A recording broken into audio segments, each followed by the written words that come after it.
Hi friends, ഇന്നത്തെ വീഡിയോയിൽ പറയുന്നത് സവാള കൊണ്ട് നമുക്ക് എങ്ങനെ മുടി വളർത്താം എന്നുള്ളതാണ് കേട്ടോ. അപ്പോൾ ഈ ഒരു ടിപ്പ് ഓർത്ത് വെച്ചോളൂ, എല്ലാവർക്കും ഉപകാരപ്പെടും. ചുവന്നുള്ളി അതുപോലെ തന്നെ വലിയുള്ളിയൊക്കെ നമുക്ക് മുടി വളരാൻ സഹായിക്കുന്ന നല്ലൊരു ടിപ്പാണ് കേട്ടോ. അപ്പോൾ ആദ്യമൊക്കെ കാലഘട്ടങ്ങളിൽ കഷണ്ടിയിൽ വരെ നമ്മൾ ഇതുപോലെയുള്ള ഇത് കട്ട് ചെയ്തതിന് ശേഷം ഈ ഒരു സൈഡ് വെച്ച് നന്നായി ഉരയ്ക്കുമായിരുന്നു. ഇപ്പോൾ സ്കാൽപ്പിലൊക്കെ നമ്മളത് വെച്ച് ജസ്റ്റ് ഒന്ന് ഉരച്ച് കൊടുക്കുന്നത് നമ്മുടെ മുടിയുടെ ആ ഒരു പവർ കിട്ടാനും മുടി വളരാനൊക്കെ സഹായിക്കുമായിരുന്നു കേട്ടോ. അപ്പോൾ ഞാൻ ഈ ഒരു ചുവന്നുള്ളി വെച്ച് നമുക്ക് എങ്ങനെ മുടി വളർത്തിയെടുക്കാം എന്നുള്ളതാണ് പറഞ്ഞിരുന്നത്. അപ്പോൾ അതിനായി ഞാനിതാ ഇത് രണ്ടൊന്നും തൊലി കളയുന്നുണ്ട് കേട്ടോ. അപ്പോൾ ഞാനിതാ ഉള്ളി തോലുരിച്ചെടുത്തിട്ടുണ്ട്. ഇനി ഇതിലേക്ക് വേണ്ടതെന്ന് പറയുന്നത് നമ്മുടെ കറിവേപ്പിലയാണ് കേട്ടോ. പക്ഷെ ഇത്രയധികം ഒന്നും വേണ്ട, കുറച്ച് മതി. ഒരു 3 ഉള്ളിക്ക് ഒരു 3-4 കറിവേപ്പില ആ ലെവലിൽ മതി കേട്ടോ. അതാ ഈ ലെവലിൽ. ഇത് നമുക്ക് പെട്ടെന്ന് തന്നെ ഒരു ഇൻസ്റ്റൻ്റായിട്ട് ചെയ്യാൻ പറ്റുന്ന ഒരു ടിപ്പാണ് കേട്ടോ. ഇനി ഇതിലേക്ക് നമുക്ക് കറ്റാർവാഴ കൂടി ഉണ്ടെങ്കിൽ ഒന്നും കൂടി ഉഷാറാവും. അപ്പോൾ ഇനി നമുക്ക് ജസ്റ്റ് ഇതൊന്ന് നന്നായി ഒരു ഇടിക്കൽ ഉപയോഗിച്ച് നന്നായി ഒന്ന് കുത്തിയെടുക്കാം കേട്ടോ.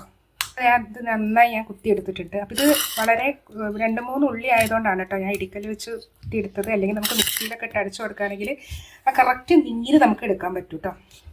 അപ്പോൾ അത് കണ്ടോ, നന്നായി ഇതിൻ്റെ ഒരു നീരൊക്കെ പുറത്തേക്ക് വരുന്ന വിധത്തിലാണ് ഞാൻ ജസ്റ്റ് ഒന്ന് പ്രസ് ചെയ്ത് കൊടുക്കുന്നുണ്ട്. ഇനി ഇതിലൊക്കെ വേണ്ടത് നമ്മൾ ഏത് എണ്ണാണോ നമ്മൾ യൂസ് ചെയ്യുന്നത് ആ എണ്ണ, നമ്മൾ ഏതാണോ വെളിച്ചെണ്ണയാണോ അതോ ഇനി നമ്മൾ എള്ളെണ്ണയാണോ ഏതാണോ നമ്മൾ തലയിലിടാൻ യൂസ് ചെയ്യുന്നത് അത് നമുക്ക് ഇതിലേക്ക് ഒരു 1/2 സ്പൂൺ കൂടി നമുക്കിതിലേക്ക് ഒഴിച്ചു കൊടുക്കാം. അപ്പോൾ ഞാനിത് വെളിച്ചെണ്ണയാണ് യൂസ് ചെയ്യാറ് സാധാരണ മുടിയിൽ. വല്ലപ്പോഴുമേ തേക്കാറുള്ളൂ, ഒരു ആഴ്ചയിൽ ഒരു ദിവസമൊക്കെ. അപ്പോൾ ആ സമയം അതുപോലെ ആ ടൈമിൽ നമുക്കിത് ചെയ്തെടുക്കാം കേട്ടോ.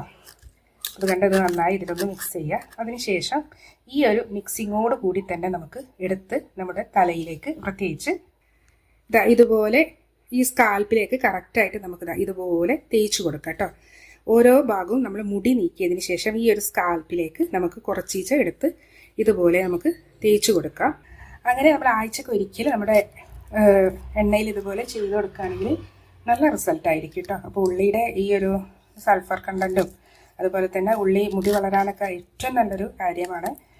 പരീക്ഷിച്ച് തെളിഞ്ഞിട്ട് വരെ ഉള്ളതാണ്. അപ്പോൾ ചുവന്നുള്ളിയിൽ ഇതുപോലെ ടിപ്പ് ചെയ്യാം. അല്ലെങ്കിൽ നിങ്ങൾക്കൊരു കിഴി കെട്ടിയിട്ട് പ്രസ് ചെയ്ത് ഇതിൻ്റെ നീരെടുത്തിട്ട് അതിലേക്ക് വെളിച്ചെണ്ണ ഒഴിച്ചതിന് ശേഷം സ്കാൽപ്പിൽ നന്നായി മസാജ് ചെയ്താലും മതി കേട്ടോ. അപ്പോൾ ഈ ഒരു ടിപ്പൊന്ന് ട്രൈ ചെയ്ത് നോക്കൂ. മുടി വളരെ കുറവുള്ളവർ ഇതൊന്ന് ട്രൈ ചെയ്ത് നോക്കൂ കേട്ടോ.